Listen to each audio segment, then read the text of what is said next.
He met the stranger on a day when everything in him felt worn out. Like life had been pressing its thumb on his chest for far too long.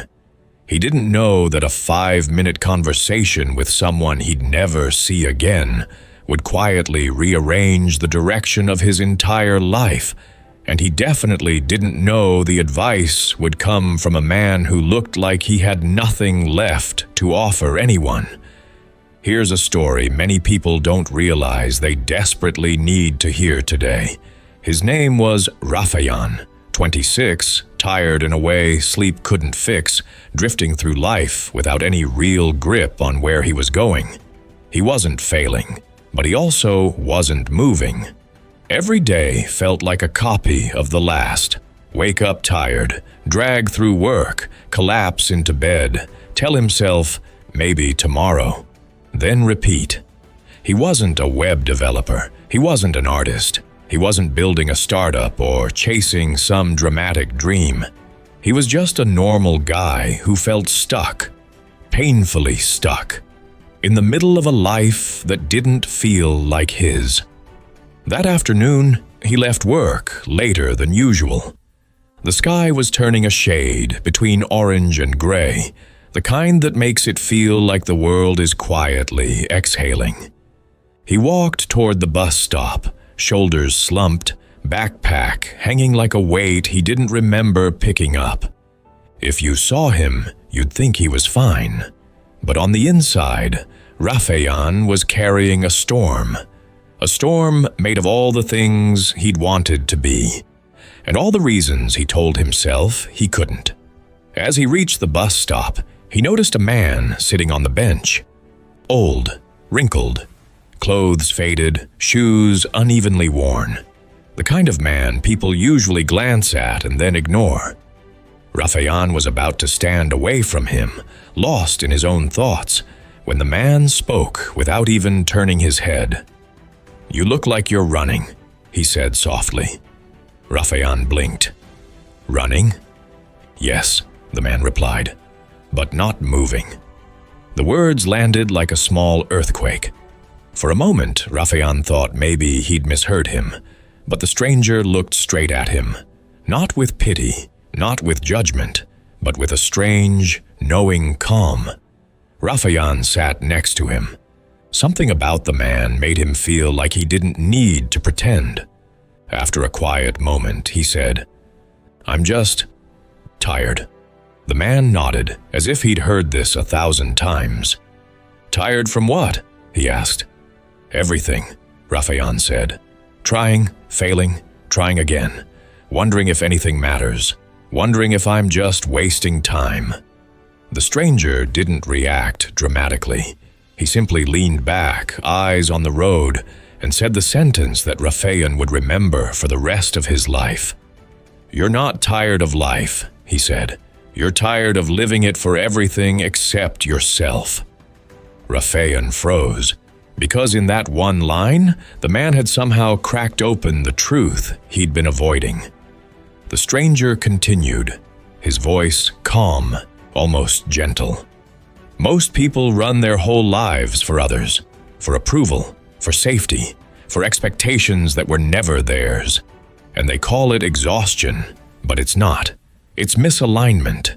Your heart is pulling one way. Your life is pulling another." Rafeyan swallowed, suddenly aware of how loud his pulse felt. He thought about all the choices he'd made just to avoid disappointing someone. All the dreams he'd put aside because he convinced himself they were childish. All the times he'd asked, "What will people think?" before asking, "What do I want?" The stranger didn't know any of this, but somehow he'd spoken directly into the center of Rafeyan's life. "You know what the real problem is?" the man asked. Rafeyan shook his head.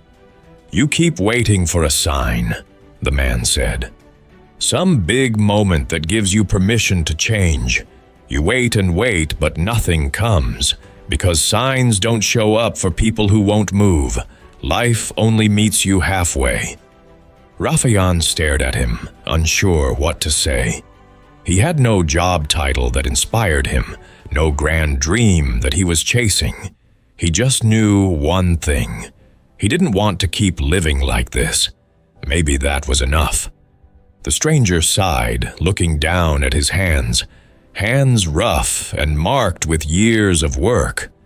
"I've lived long enough to know something you don't," he said. "People think they need a perfect plan. They don't. They need a starting point, just one thing they do for themselves. One step that belongs to them, not the world." Rafeyan felt something shift inside him, a tiny, unfamiliar spark that felt like honesty. Not excitement, not motivation, just honesty. "What if I choose wrong?" Rafeyan asked quietly. "For the love of God," the stranger said, turning to him, "stop worrying about wrong. You're not a tree. You can change direction. The only mistake is standing still because you're scared to move." Rafeyan hadn't realized he'd been holding his breath until that moment. The stranger smiled. Not a wide smile, but the soft kind that shows understanding without saying a word. Then the bus arrived. Rafeyan turned for a second to grab his bag. When he looked back, the man was gone. No explanation, no goodbye. As if he'd vanished into the evening air. On the bus, Rafeyan replayed the conversation over and over. The words felt heavy, but in a grounding way, like someone had finally put language to a feeling he'd been drowning in for years. When he reached home, he didn't scroll through his phone like usual. He didn't collapse into bed. He sat at his desk, the same desk he'd ignored for months, and opened a blank page. He didn't know what he wanted yet, but for the first time, he wasn't scared to find out. He chose one small thing to start with, taking ownership of his day. Not for work, not for expectations, not for anyone watching, just for himself. And that one small decision, that tiny shift, became the beginning of a life he finally felt a part of. Not a dramatic transformation, not a movie scene, just a quiet step forward from a man who had been standing still for too long. Over the next weeks, Rafeyan experimented with small changes, waking up a little earlier, learning something new, letting himself try without needing perfection, allowing himself to be a beginner instead of a failure. The pressure didn't disappear, the worries didn't vanish, but now they didn't control him, because he finally understood something the stranger had hinted at. You don't need a grand purpose to start moving. You just need movement to find your purpose. In the end, he realized that life doesn't change when everything becomes easier. It changes the moment you finally decide to move.